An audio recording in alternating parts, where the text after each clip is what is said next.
Hola amigos, ¿qué tal? Soy Isabel del Castillo, vuestra cronista real de confianza, y hoy, madre mía, qué día. Siento una mezcla de sorpresa y admiración por lo que está pasando en los pasillos de Buckingham. Un movimiento que, os aseguro, está dando mucho de qué hablar. Se comenta con fuerza, y las fuentes más cercanas a Palacio lo confirman, que el príncipe Guillermo ha dado un golpe sobre la mesa. Un movimiento estratégico que está redefiniendo el futuro de la herencia de la reina Isabel II. Parece que Guillermo ha movido ficha para blindar las reglas operativas de los legados privados de la difunta soberana. Hablamos de bienes que son el alma de la familia, la historia misma. Las condiciones, dicen, son claras. Nada de ventas directas, nada de comercialización unilateral. Todo bajo una gestión que priorice la preservación de nuestra historia, nuestra cultura y la continuidad familiar. Y sinceramente, mis queridos, esto no es un mero trámite. Es una declaración de intenciones, un mensaje potente que llega en un momento crucial. Me parece que el príncipe está demostrando una madurez y una visión que muchos esperábamos. Está claro que tiene muy presente el deseo de honrar a su abuelo y hacerle sentir orgulloso, y con este paso creo que lo está consiguiendo con creces. Parece que quiere proteger el legado de su abuela a toda costa, asegurando que el corazón de la monarquía permanezca intacto. ¿Qué os parece este movimiento de Guillermo? ¿Creéis que es la decisión correcta para salvaguardar el futuro de la monarquía? Porque amigos, esto es solo el principio de una historia que promete ser apasionante. Contadme vuestras opiniones, que ya sabéis que me encanta leeros. Y, a ver, mientras Guillermo está en esto, madre mía la que se ha liado por otro lado. Con toda esta tormenta de clips online y los tabloides, ¡ay, los Sussex! ¿Qué os voy a contar? Al parecer, han estado dando a entender y hasta diciendo a sus acreedores que esperaban tener acceso a bienes reales, como si la herencia de la reina Isabel fuera un cajero automático para sus deudas. Me da una rabia horrible que se insinúe algo así, ¿eh? Me parece de una, no sé, de una falta de respeto terrible.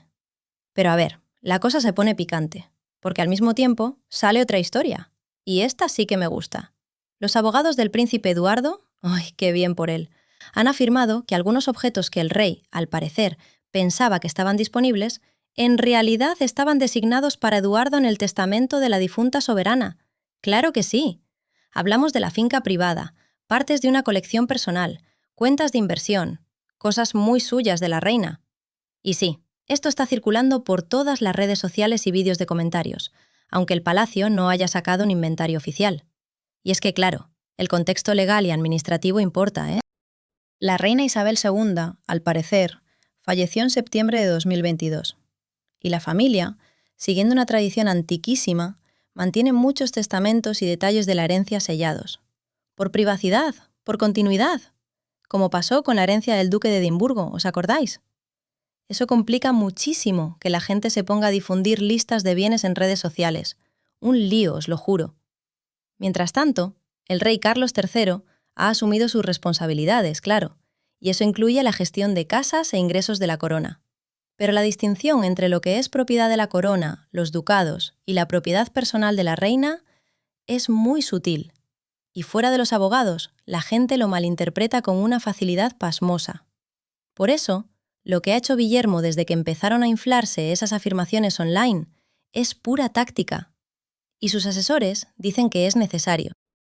Ha dado instrucciones a la oficina que supervisa los bienes privados para que trate ciertos legados como uso vitalicio y fideicomisos de custodia. O sea, nada de venderlos y hacer dinero fácil. No, no. Los beneficiarios, ya sea Eduardo, Lady Luis o quien sea, reciben derechos para preservar la herencia familiar, para residir, usarlos en deberes oficiales y tener acceso a fondos de mantenimiento bajo ciertas condiciones. Y esto es clave.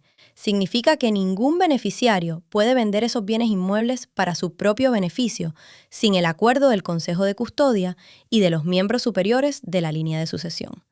Me parece lo más sensato del mundo. Es que es sentido común. Y a ver, esto tiene implicaciones inmediatas. Para la narrativa de los Sussex, claro. Porque si estas reglas se aplican, se acabó el argumento de los acreedores de que un beneficiario puede liquidar propiedades reales para saldar deudas privadas. El 26 de abril se habló de un plan de Meghan Markle para pagar ciertas obligaciones con la ayuda de patrocinadores de alto perfil. Si los bienes que ella y Harry esperaban están, de hecho, sujetos a estas restricciones de 90, pues el valor práctico de las promesas a los acreedores se reducen drásticamente. Los acreedores que contaban con eso, ahora se enfrentan a otro panorama. Podrán reclamarles a ellos personalmente, claro, pero no podrán meter mano directamente a esos bienes familiares restringidos o a los que están en fideicomiso. Y me alegro, la verdad. Al mismo tiempo, esta historia está poniendo a prueba la transparencia institucional. Se cree que los abogados del Palacio están preparando un registro privado de los bienes afectados y sus condiciones. El equipo de Guillermo está trabajando para que la gestión diaria, incluyendo la financiación para conservación y reformas, se administre a través de los canales existentes, como la casa privada o los ducados, y no se desvíe para otros fines. Y a ver, esto plantea preguntas prácticas. ¿De dónde sale el dinero para las grandes reparaciones? ¿Quién aprueba los contratos? Y lo más importante, ¿quién autoriza cualquier uso comercial de una propiedad ceremonial?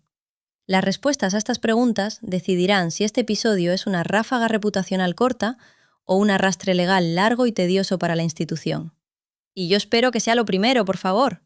Complicando el panorama está esa otra afirmación legal, al parecer hecha en algunos medios, de que un subconjunto de bienes que el rey había asumido bajo su gestión fueron explícitamente dejados a Eduardo. Si eso es cierto, explica la postura pública de Eduardo. Tranquilo, medido, aceptando responsabilidades, pero con una disposición, aconsejada por sus abogados, a insistir en la letra del testamento. La investidura de Eduardo como duque de Edimburgo, el 10 de marzo de 2023, le dio una posición formal e institucional que encaja perfectamente con las funciones de custodia sobre propiedades familiares específicas y colecciones privadas. Esa nota de sus abogados, amplificada en videos de comentarios, de que ciertos artículos le fueron asignados, está siendo utilizada por los abogados del Palacio y por Guillermo para defender una custodia ordenada y no comercial para la familia. Es que es de cajón. La línea entre el deber público y la responsabilidad privada se está estrechando, ¿eh? Si los bienes son de custodia y no se pueden vender, adiós a la imagen de un cheque de herencia fácil para pagar deudas privadas. Para Harry y Meghan, que ya han navegado años de escrutinio público y reclamaciones financieras privadas, el resultado inmediato es una presión renovada. Los acreedores van a insistir en las promesas contractuales y en cualquier declaración pública que sugiera herencias monetizables inminentes. Esa presión podría sacar a la luz negociaciones secretas, obligar a una contabilidad pública de quién autorizó qué y cuándo, e invitar a un escrutinio de decisiones pasadas sobre flujos de ingresos derivados de propiedades o inversiones de la reina. Ay, a ver qué pasa. Lo que sigue sin estar claro es el inventario exacto. La lista que circula nombra una finca privada, partes de una colección y fondos de inversión, pero el estatus legal de cada artículo es una cuestión aparte. Algunos ya podrían estar gestionados bajo términos de fideicomiso, que requieren la aprobación de varias partes para la venta. Otros podrían haber sido legados explícitamente a individuos con derechos claros de beneficiario. Es un laberinto, os lo juro. Pero Guillermo está poniendo orden, y eso es lo importante. A ver, ¿qué va a hacer el Palacio ahora, ¿Va a soltar un comunicado de esos para callar bocas o va a dejar que la justicia haga su trabajo y aclare todo este lío? Porque claro, la gente ya está que se come las uñas, esperando saber la verdad, no solo rumores. Y aquí, ojo, la duquesa Sofía, ¡qué mujer! Dicen que ella es la que está poniendo orden, la cabeza pensante de todo esto. Que si no es por ella, Eduardo, Eduardo, pobrecito, quizás no habría tomado las riendas con tanta firmeza. Es que claro, se necesita alguien con 2 dedos de frente en estos líos familiares tan gordos. No es de esas que solo posan, No, esta mujer, Sofía, trabaja, ayudando a poner las cosas en su sitio, a que la familia se ponga de acuerdo en esto de primero conservar. Porque, ¿sabes? Si están divididos, madre mía, los acreedores y los tribunales se les van a tirar encima como buitres. Pero si van a una, con una estrategia legal bien hecha, pueden controlar el daño. Y eso es clave. A ver, a corto plazo esto va a ser un lío de abogados, tasaciones secretas y papeleo para dejar claro quién custodia qué. Un proceso que, por cierto, lleva meses. Pero lo gordo de verdad, es la pregunta de fondo. ¿Son estas propiedades un patrimonio familiar para guardar y pasar de generación en generación? ¿O son una especie de cajero automático para pagar las deudas privadas? Me parece repugnante que se piense en lo segundo. Guillermo, por lo visto, lo tiene clarísimo: preservar y custodiar. Pero ¿Aguantará esa postura cuando los acreedores llamen a la puerta y la prensa, bueno, nosotros, metamos más presión? Y ojo, que el Palacio, discretamente, ha cerrado filas, ¿eh? La respuesta ha sido rápida, pero más de papeleo que de espectáculo. Guillermo, por lo que se ve, ha dado órdenes. A los consejeros, a los gestores, a todos, que pongan por escrito las reglas para esas herencias privadas de la reina, al parecer, con cláusulas que prohíben vender, con deberes de custodia, y hasta un mecanismo para pagar las reparaciones. Todo atado y bien atado. O sea, esto significa que lo que antes era un uso informal, ahora es un contrato legal que limita, y mucho, la capacidad de cualquier beneficiario para hacer caja con tierras o con objetos que tienen un valor histórico. Me parece genial. Se están basando en precedentes, dicen, y en la distinción entre lo que es propiedad de la corona y lo que era de la reina. Es que es de sentido común. A ver, la reina Isabel II, al parecer, murió el 8 de septiembre de 2022, y la familia, como siempre, ha llevado esto de los testamentos reales con un secretismo horrible. Los jueces ya habían permitido antes que esos papeles fueran superconfidenciales, y ahora lo están usando para parar toda la especulación. A mí me da una rabia horrible que sean tan opacos. Pero bueno, el kit de la cuestión, lo que nos trae de cabeza ahora son dos cosas. Primero, por todos lados, en los comentarios, en los vídeos, se habla de tres tipos de bienes que están en el punto de mira. Una propiedad privada que no es del patrimonio público, parte de la colección personal de la reina, al parecer, y cuentas de inversión a su nombre. Y claro, estas listas se han viralizado sin que el Palacio haya publicado un inventario oficial. Por eso, el equipo de Guillermo está tratando cada uno de esos bienes, bueno, lo que se dice que son bienes, como algo que tiene restricciones, y no como algo que se pueda vender así sin más. Y me parece lo correcto. Y segundo, hay una reclamación legal, más específica, que dicen que Eduardo, el príncipe Eduardo, recibió algunos bienes directamente de la monarca, al parecer en testamento, y eso le da derecho a exigir que se cumplan las condiciones del donante. Si esto es verdad, claro que sí. Refuerza la idea de que no se puede vender y de que tiene que haber un custodio. Luego, claro, viene la pregunta del dinero. Fincas privadas como Balmoral, que compró el príncipe Alberto en el siglo XIX, no son de la corona, son propiedad privada. Y por eso, los fideicomisarios, no el Parlamento, deciden sobre su mantenimiento. Pero a ver, ¿de dónde sale la pasta para las reparaciones? Pues de ingresos como la Privy Purse o las huchías, esas que han generado millones en los últimos años. Ahora, ese dinero, por lo visto, es el que se usará para los proyectos de restauración de estas herencias. Y claro, para Harry y Meghan, ay, Harry y Meghan, esto es un golpe bajo, ¿eh? Todas esas promesas públicas y privadas a los acreedores, esas de herencias convertibles, pues ahora no valen ni un pimiento, porque si los bienes están blindados por un pacto o ya asignados a otros beneficiarios, adiós. A ver, los acreedores pueden seguir detrás de ellos, sí, pero lo de embargar o forzar la venta de propiedades familiares restringidas, eso se acabó. Se les cierra el grifo. Pero, a ver, más allá de los papeles, los de dentro del palacio dicen que hay un tercer factor, y es la micropolítica familiar. Y aquí volvemos a Sofía. Es que es clave. Parece que ella fue la que convenció a Eduardo de aceptar esta custodia, en lugar de venderlo todo, diciendo que la institución es más importante que tener dinero rápido. Y eso, claro que importa, porque así la postura de Eduardo no es de quiero mi parte, sino de que está asumiendo su papel, su responsabilidad. Y eso, al equipo de Guillermo, les viene de perlas. Lo presentan públicamente como la opción responsable para mantener el patrimonio real. Así que, ¿qué viene ahora? Pues, a ver, más papeleo. Inventarios oficiales que van a ir a los abogados y a los fideicomisarios. Tasaciones independientes, por supuesto. Y la redacción de contratos de custodia, con presupuestos de mantenimiento, qué se puede hacer con las propiedades y cómo se aprueba cualquier uso comercial. Todo esto, meses. Una locura, una locura. Y, a ver, mientras tanto, la batalla por la narrativa. Esa sí que es la clave aquí. Esto no es solo un simple papeleo administrativo, ¿qué va? Esto es el pistoletazo de salida para una guerra legal y de reputación, ya veréis. Porque, bueno, la coreografía legal, que antes eran solo rumores de pasillo, ahora se ha convertido en documentos. Inventarios, tasaciones, contratos de custodia con sus cláusulas bien atadas.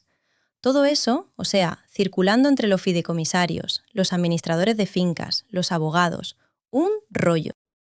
Y aquí viene lo bueno, lo de Eduardo. El príncipe Eduardo, ahora con más peso por su investidura como duque de Edimburgo el 10 de marzo de 2023, qué casualidad. Eso significa que cualquier cosa que la difunta soberana nombrara explícitamente en su testamento se mete bajo este modelo de custodia. Ya no es propiedad que se pueda vender así, a la ligera, no señor. Y todo esto, a ver, con el telón de fondo de la muerte de la reina el 8 de septiembre de 2022 y esa vieja costumbre de la institución de gestionar los bienes en secreto, sellando los testamentos reales. Me parece repugnante. Que el testamento del duque de Edimburgo, el pobre Felipe, al parecer, haya estado clasificado durante décadas, eso le da al palacio, o sea, un margen legal brutal para controlar lo que se sabe y lo que no. La justicia, encima, da unas directrices para manejar estos papeles reales sellados que desclasificarlos o hacer inventarios públicos es algo excepcional, casi impensable. ¡Venga ya! Pero, a ver, a nivel operativo, el equipo de Guillermo, esos sí que son listos. Han dado instrucciones clarísimas. Si hay legados que imponen condiciones, como preservar, no usar comercialmente o para programas culturales, esas condiciones tienen que ir cifradas en los instrumentos fiduciarios y que los tasadores profesionales independientes lo registren. O sea, que lo que antes era un uso informal o un derecho de residencia, ahora son obligaciones legalmente exigibles. Así, los beneficiarios pueden tener derechos de residencia, de uso, de exhibición, sí, pero los fideicomisarios se quedan con la propiedad o la supervisión. Y si alguien quiere hacer algo para sacar pasta de esas propiedades, cualquier propuesta de generación de ingresos necesita la aprobación de varias partes. Y claro, siempre alineada con el propósito original del donante: educación, conservación, difusión cultural. Y ojo, que el Palacio también está redactando cláusulas de no enajenación explícitas para propiedades y objetos específicos que tienen un valor histórico. Me parece una jugada maestra, la verdad. Este marco legal tiene consecuencias inmediatas para los acreedores y para esas reclamaciones públicas que rodeaban a los Sussex. Ay, Harry y Meghan, esas listas que circulaban por ahí, en vídeos y comentarios, de supuestos bienes. Una propiedad privada fuera de Balmoral, los Andringham, partes de una colección personal, cuentas de inversión a nombre de la difunta reina. Uf, eso, claro, hizo que mucha gente pensara que se podía monetizar para pagar deudas privadas. Esas listas, compartidas a diestro y siniestro en redes sociales y en esos clips de comentario, siguen sin ser verificadas por un inventario oficial del Palacio. Pero, a ver, ya han influido en la correspondencia de los acreedores y en la planificación de los litigios. A mí me dio una rabia horrible ver eso, como si las cosas de la realeza fueran un cajero automático. Pero si, como el Consejo del Palacio ahora sostiene en esas reuniones a puerta cerrada, los activos relevantes están sujetos a restricciones de custodia o fueron legados específicamente al príncipe Eduardo o a otros beneficiarios bajo términos restrictivos, pues la capacidad práctica de los acreedores para embargar o forzar la venta de esos artículos se verá drásticamente reducida. Y menos mal. Los acreedores pueden seguir con sus recursos contractuales contra individuos, sí, pero la vía para liquidar bienes inmuebles restringidos o esos objetos de patrimonio, eso es legalmente complicadísimo, lento y sujeto a curaduría, consentimiento de los fideicomisarios y supervisión judicial. ¡Toma ya! Esa realidad legal, claro, socava todas esas narrativas públicas que presentaban los bienes reales como dinero en efectivo, como si fuera la hucha de la familia. Menuda vergüenza. Y a ver, hay dos puntos técnicos más que importan, ¿eh? Primero, la financiación para trabajos urgentes de conservación y renovación autorizados. No se va a hacer con ventas improvisadas, ni un pimiento. Se va a canalizar a través de los vehículos de ingresos reales existentes, la bolsa privada y los ingresos derivados del ducado. Esas son las fuentes esperadas para el mantenimiento programado y los proyectos de restauración acordados. Segundo, las tasaciones y los tratamientos fiscales. Se están gestionando por empresas independientes. Así, cualquier contabilidad posterior, incluidas las preguntas sobre los ingresos asignados previamente por la Oficina del Rey, tendrá un rastro de auditoría defendible. A ver si así se callan algunos. En el frente familiar, la postura que ha adoptado ahora la operación de Guillermo es deliberadamente gerencial. Y me parece bien, por una vez. Presentar reglas claras de custodia, limitar la mercantilización de todo y, lo más importante, reducir el ruido. Esa postura, protege el patrimonio institucional y al mismo tiempo supone un freno material a cualquier afirmación de que esos bienes heredados podrían usarse para extinguir deudas privadas. ¡Zas! Para los Sussex, que han tenido que enfrentarse a un renovado interés de los acreedores después de sus comentarios públicos sobre herencias esperadas y supuestas promesas de financiación, este nuevo régimen de custodia representa tanto una barrera legal como un giro reputacional. Uno que puede obligar a los demandantes a volver a los litigios contractuales contra individuos, en lugar de buscar una venta rápida de activos. Que se aguanten. Finalmente, los próximos pasos administrativos del Palacio. La compilación de un libro de contabilidad privado, las tasaciones independientes y el registro formal de los contratos de custodia. Esos son los puntos clave. La rapidez con la que los fideicomisarios presenten esos instrumentos y si el Palacio opta por una divulgación controlada para zanjar las especulaciones, eso determinará si este episodio se convierte en una breve corrección administrativa o en el primer asalto de unas prolongadas batallas legales que pongan a prueba la cohesión interna de la familia. Imagínate, con la arquitectura legal ya en marcha, la tensión pasa de la política interna a los efectos predecibles. La estrategia de los acreedores, la posible contabilidad pública y el cálculo político del riesgo reputacional. La línea de tiempo y la secuencia probable de los eventos son claras y tienen consecuencias. Primero, la ventana administrativa inmediata. Los fideicomisarios y el Consejo Principal de la Casa Real deben completar un inventario privado y tasaciones independientes en un horizonte de planificación estándar de 6 a 12 semanas.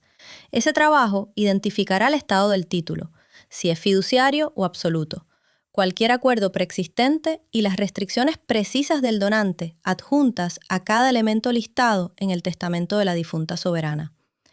Paralelamente a la valoración, el Consejo de Bienes redactará escrituras de custodia y cláusulas de no enajenación que puedan presentarse ante los fideicomisarios y los asesores contratados.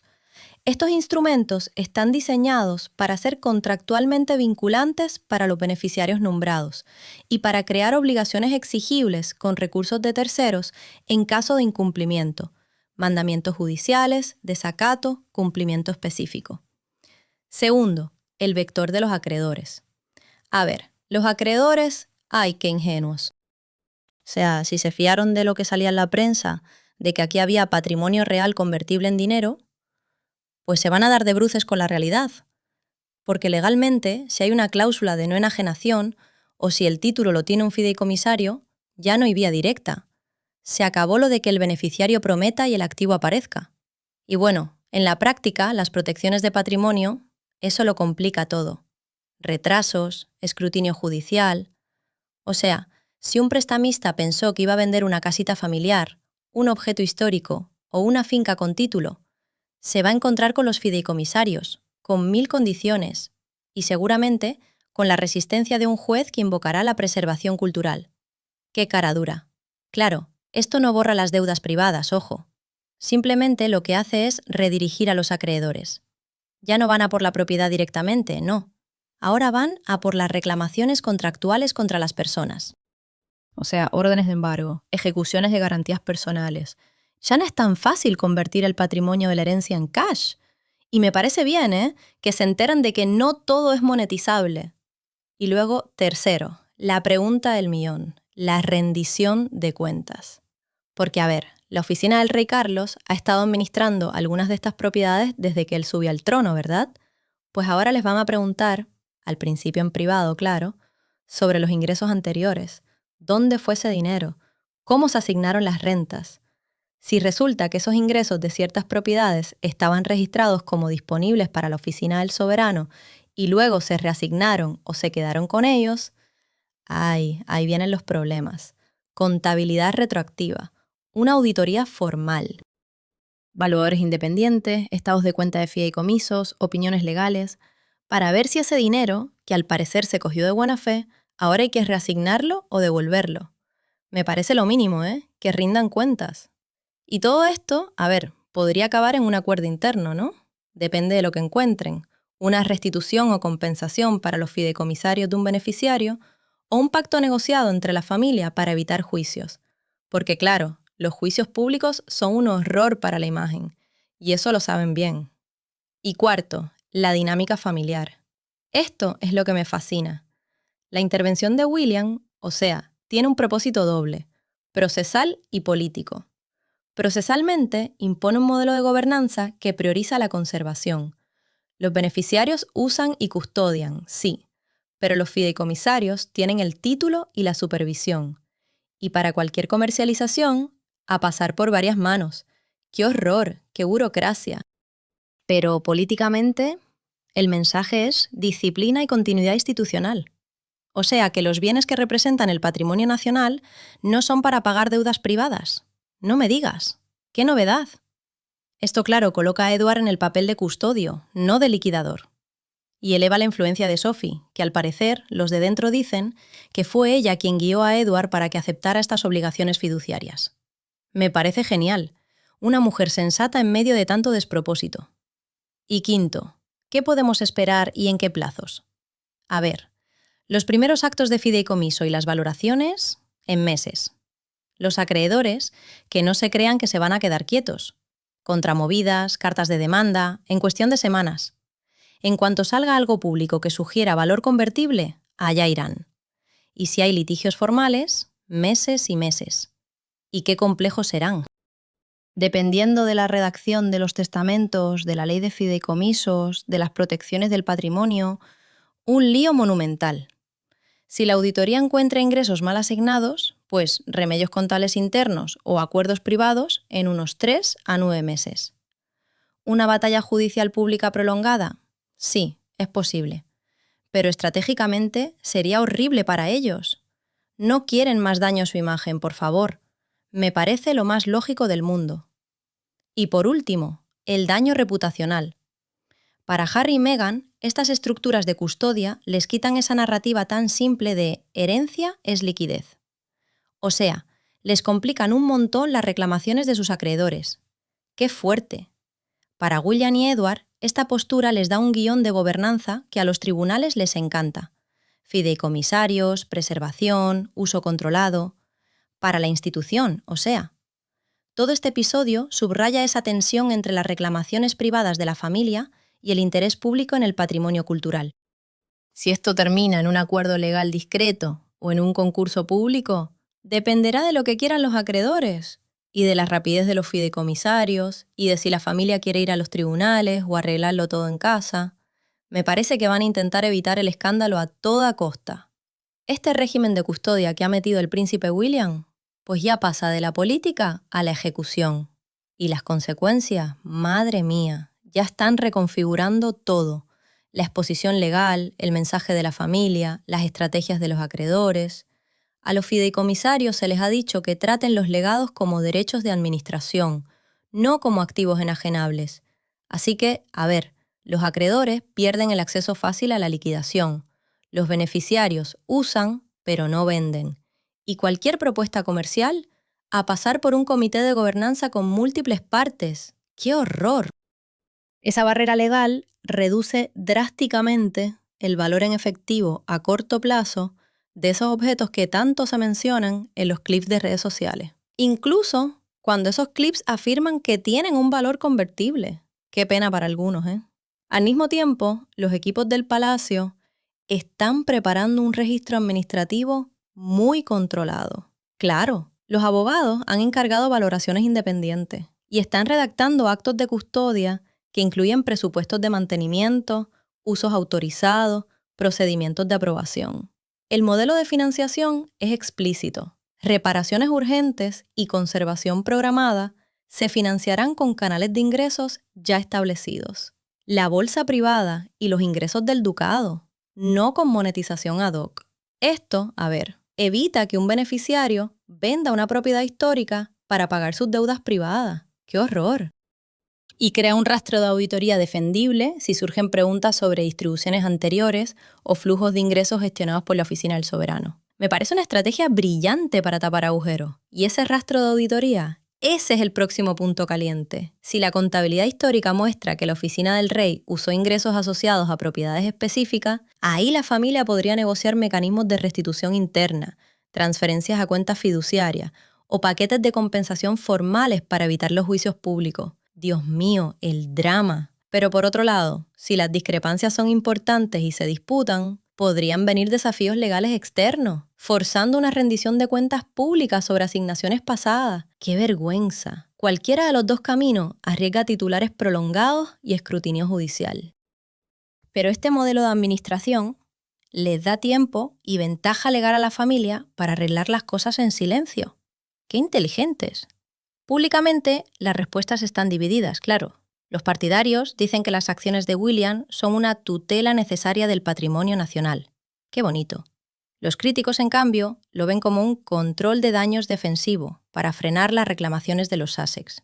A ver, no me extraña. Y dentro de la Casa Real, las fuentes dan crédito a Sophie por convencer a Edward de aceptar la responsabilidad de custodia en lugar de buscar la liquidación. Esa mujer de verdad es una joya. Unas agallas impresionantes. Bueno, y Edward, con sus hijos, con Lady Louise, qué mona, pues han dicho que sí, que aceptan la cosa, ¿sabes? Que van a cuidar las propiedades, bajo la supervisión de un fiduciario. A ver, ¿qué remedio les queda? Para Harry y Meghan, ay, pobrecitos, esto es un golpe. Ya no pueden ir por ahí pensando en embargar bienes, no. Ahora lo que les queda es perseguir responsabilidades personales, o sea, a ellos directamente. Y eso de que tenían herencias inminentes, legalmente, ahora es humo. Me parece bien, ¿eh? Ya era hora de que se pusieran serios. Y esto cambia todo el panorama para esas reclamaciones que salieron en abril, ¿te acuerdas? Y para cualquier juicio, tanto aquí como en Estados Unidos. ¡Qué lío! Lo que viene ahora, a ver, es predecible en la forma, sí, pero el tiempo, ¡ay, el tiempo! Inventarios privados, escrituras, semanas, valoraciones, papeles de fiduciarios, meses. Y lo de cuadrar cuentas, o sea, ya negociar algo, eso ya es de meses a un año. ¡Qué paciencia hay que tener! La pregunta del millón, ¿eh? ¿Lo arreglan dentro de la familia sin que nos enteremos de nada? ¿O los acreedores van a meter caña y sacarán todos los trapos sucios? ¡Ay, qué morbo! Todo el mundo está con los ojos abiertos, claro. Los que seguimos a la Casa Real y los acreedores, que no pierden detalle de nada. Estas reglas de custodia que William ha montado, que se las ha sacado de la manga, les han dado un respiro, un poco de aire. Pero solo el tiempo dirá si esto termina en un acuerdo o en un juicio. ¡Ay, qué tensión! Si quieres saber todo el chisme, todos los detalles, las reclamaciones y el lenguaje legal que se están inventando a puerta cerrada, la investigación de House of Windsor lo tiene todo. Clips, notas filtradas, una maravilla. Lo que viene ahora es presión, reuniones, y la gente quiere respuestas, ¿eh? Así que lo más probable es que tengamos meses de inventarios privados, escrituras formales, valoraciones independientes y tarde o temprano, si los acreedores aprietan, movimientos legales. El régimen este de custodia que William ha impulsado es una jugada maestra. Quiere que los rumores se conviertan en reglas. Que lo que antes era uso informal, ahora sea un papel firmado de fideicomiso. Y prohibir vender nada. Asignar presupuestos de mantenimiento e ingresos fijos, para que no puedan vender activos históricos para pagar deudas privadas. Me parece fabuloso, la verdad. Y esto es crucial, por 3 motivos. Primero, cambia el cálculo de los acreedores, claro. Esos que contaban con herencias convertibles, que se vayan olvidando. Ahora tienen títulos fiduciarios, derechos de curador, cláusulas de no disposición, o sea, barreras legales y prácticas por todos lados. Pueden seguir persiguiendo a las personas, sí, pero eso de vender un chaletito o una reliquia familiar, eso ya es mucho más difícil. Para los que pensaban que se liquidaba todo en semanas, la realidad es que hablamos de meses y años. Que se aguanten. Segundo, obliga a rendir cuentas, y eso me encanta, porque la Oficina del Soberano ha gestionado algunos de estos bienes desde que subieron al trono, ¿eh? Las auditorías internas van a mirar si los ingresos o los beneficios se asignaron como si fuera su cortijo. ¡Qué morro! Y si se desviaron sumas importantes o se gastaron pensando que eran suyos. Uy. El Palacio, al parecer, puede negociar acuerdos internos, traspasos a fiduciarios o paquetes de compensación, todo para no ir a juicio público. Y me parece bien. Esperemos auditorías exhaustivas, que no se les escape nada. Si los hallazgos son graves, lo más probable es un acuerdo privado, precisamente para que no salga a la luz. Y tercero, esto tiene un simbolismo político tremendo. La postura de William es que la gestión es el deber principal de un heredero. Al insistir en la preservación, en la tutela, en la aprobación de varias partes, William posiciona a la institución contra la mercantilización, o sea, contra que todo sea dinero. Eso tumba todas esas historias de que los bienes reales son dinero en efectivo que se puede gastar. Y también, ojo, cambia el papel de Edward. Ya no es un reclamante buscando liquidez, no. Ahora es un custodio que acepta las responsabilidades fiduciarias de los bienes que, al parecer, le fueron nombrados en el testamento del soberano. ¡Qué cambio! A ver, ¿quién más? ¿Y cómo sigue esto? Los hechos verificables son pocos. ¡Qué rabia! Las fechas, sí, esas están claras. La muerte de la reina Isabel el 8 de septiembre de 2022, la investidura de Edward el 10 de marzo de 2023 y el fallecimiento de Philip en abril de 2021. Pero el contenido del testamento sellado, ese es el misterio. Los comentarios y las filtraciones, que siempre hay filtraciones, apuntan a beneficiarios de la familia más cercana. Edward, sus hijos, Lady Louise y algunas alegaciones de pequeñas propiedades, aunque eso, ojo, no está verificado hasta que los fiduciarios presenten los papeles o el palacio decida contarlo. A su manera, claro. Para Harry y Meghan, el efecto es brutal. Todas esas declaraciones públicas, esos compromisos de abril, hasta lo de la ayuda de Tyler Perry, ahora quedan a la sombra de la realidad legal. Los bienes están protegidos por las condiciones de los donantes, ¿sabes? Las promesas bonitas para la prensa no son dinero contante y sonante que puedas convertir. Los acreedores van a ir a por ellos personalmente. Y la pareja puede enfrentarse a una nueva ola de cobros. Se la han buscado, ¿eh? Y volviendo a Sophie, esa mujer es una crack. Su papel es más que simbólico, mucho más. Los de dentro le dan crédito por insistir en la preservación, en cuidar lo que hay, y por convencer a Edward de aceptar la custodia en lugar de liquidar todo. Mira qué bien. Esa decisión cambia la imagen de Edward, de un beneficiario pasivo a un custodio activo, y le da a William un aliado creíble para imponer un modelo de gobierno que pone la herencia por encima de la liquidez. Bien por Sophie. A ver, ¿y cómo puede terminar esto? 3 escenarios más o menos. 1. Un acuerdo interno. Los fiduciarios y la familia se ponen de acuerdo en compensaciones o asignaciones estructuradas para resolver cualquier agujero, sin ir a los tribunales. Lo más cómodo para ellos. Otro. Litigios dirigidos. Los acreedores aprietan con reclamaciones contractuales contra individuos, y eso lleva a un descubrimiento legal que podría exponer asignaciones privadas que nadie quería que salieran a la luz. ¡Ay, qué emocionante! Y el menos probable, pero el más explosivo, un juicio público sobre la propiedad y el deber fiduciario. Eso arrastraría a la familia a una crisis de reputación larguísima. Sería un escándalo. El tiempo es clave aquí. Inventarios privados y escrituras iniciales entre 6 y 12 semanas. Valoraciones independientes y los papeles de los fiduciarios, varios meses. Y cualquier auditoría gorda o acuerdo negociado, entre 3 y 9 meses. Si hay litigio, eso ya es la historia sin fin. Esto va para largo, me temo. A ver, es que esto, para cualquiera que esté siguiendo el culebrón, no es solo una pelea por la pasta, ¿eh? No, esto es mucho más gordo. Esto pone a prueba cómo una monarquía de estas modernas, o sea, la institución, equilibra los derechos privados de una familia con el patrimonio público. Me parece alucinante, de verdad. Y claro, las reglas de custodia que William está ahí imponiendo, o sea, que no se venda nada, que los fiduciarios supervisen, que haya fondos para preservar. Todo eso, qué casualidad, está diseñado para cerrar una ventanita, esa ventanita por la que al parecer algunos comentaristas decían que Harry y Meghan esperaban colarse. ¡Qué morro!